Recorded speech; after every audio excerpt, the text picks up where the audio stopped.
মার্কিন president Donald ট্রাম্পের সঙ্গে তার ঘনিষ্ঠ মিত্র বেনিয়ামিন নেতানিয়াহুর সম্পর্ক একদমই ভালো যাচ্ছে না। একসময় দুজনকে বৈশ্বিক রাজনীতিতে ঘনিষ্ঠ মিত্র হিসেবে দেখা গেলেও বর্তমানে তাদের সম্পর্কে তীব্র ফাটল দেখা দিয়েছে। এমনকি তাদের মধ্যে অনেক আগেই এক বিশাল দূরত্ব তৈরি হয়েছে।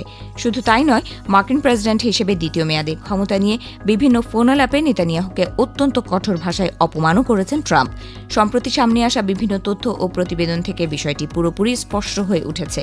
গাজা এবং লেবাননে ইসরায়েলের সামরিক অভিযান এবং যুদ্ধবিরতিতে যেতে নেতানিয়াহু রাজি না হওয়ার ফলেই মূলত এই ট্রাম্পের সঙ্গে সম্পর্কের ফাটল চরম আকার ধারণ করে।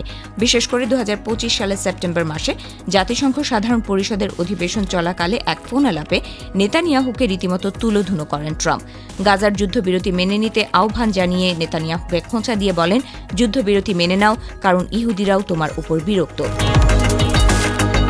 মার্কিন কর্মকর্তাদের উপস্থিতিতে হওয়া সেই কলে ট্রাম্প সাফ জানিয়ে দিয়েছিলেন, আমেরিকার মধ্যস্থতায় হওয়া গাজা যুদ্ধবিরতি চুক্তি থেকে ইসরায়েল কোনোভাবেই পিছিয়ে যেতে পারবে না। নেতানিয়াহুর প্রতি ক্ষোভ উগরে দিয়ে ট্রাম্প মনে করিয়ে দেন যে বিশ্বজুড়ে সবাই নেতানিয়াহুকে অপছন্দ করলেও ট্রাম্পই এতকাল তার পাশে ছিলেন। জানা গেছে বর্তমানে এই দুই নেতার সম্পর্ক কতটা বিষাক্ত রূপ নিয়েছে। ট্রাম্প তার দ্বিতীয় মেয়াদের শুরুর দিকেই ব্যক্তিগতভাবে নেতানিয়াহুকে একজন প্রতারক হিসেবে অভিহিত করেছিলেন বলে জানা যায়। তবে ইসরায়েল লেবাননে নতুন করে সামরিক উত্তেজনা বাড়িয়ে ইরানের সাথে যুক্তরাষ্ট্রের চলমান শান্তি আলোচনাকে ঝুঁকির মুখে ফেললে সম্পর্কে ট্রাম্প ও নেতানিয়াহুর এই তিক্ততা আরও চরম পর্যায়ে পৌঁছায়। একটি প্রভাবশালী আন্তর্জাতিক গণমাধ্যমের প্রতিবেদন অনুযায়ী সম্প্রতি এক ফোন আলাপে তীব্র ক্ষোভ প্রকাশ করে নেতানিয়াহুকে সরাসরি পুরোপুরি উন্মাদ বলে গালি দেন ট্রাম্প। এমনকি নেতানিয়াহুর বিরুদ্ধে চরম অকৃতজ্ঞতার অভিযোগ তোলেন।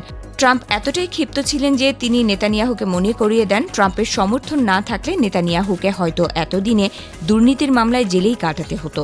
ট্রাম্প সরাসরি বলেন তিনি নেতানিয়াহুর পিঠ বাঁচাচ্ছেন, অথচ নেতানিয়াহুর খামখেয়ালি সিদ্ধান্তের কারণে পুরো বিশ্ব ইসরায়েল এবং তার উপর ক্ষুব্ধ।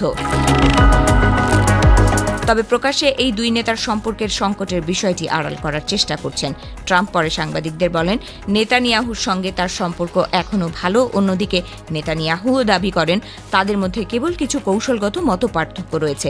এমনটা হওয়া ঘনিষ্ঠ মিত্রদের মধ্যেও স্বাভাবিক। তবে বিশ্লেষকদের মতে ট্রাম্প এবং নেতানিয়াহুর সম্পর্ক আগের মতো আস্থার জায়গায় নেই। মধ্যপ্রাচ্যের যুদ্ধ, গাজার সংকট, ইরান ইস্যু এবং আঞ্চলিক কূটনীতি নিয়ে দুই নেতার ভিন্ন অবস্থান তাদের সম্পর্কের মধ্যে নতুন বাস্তবতা তৈরি করেছে।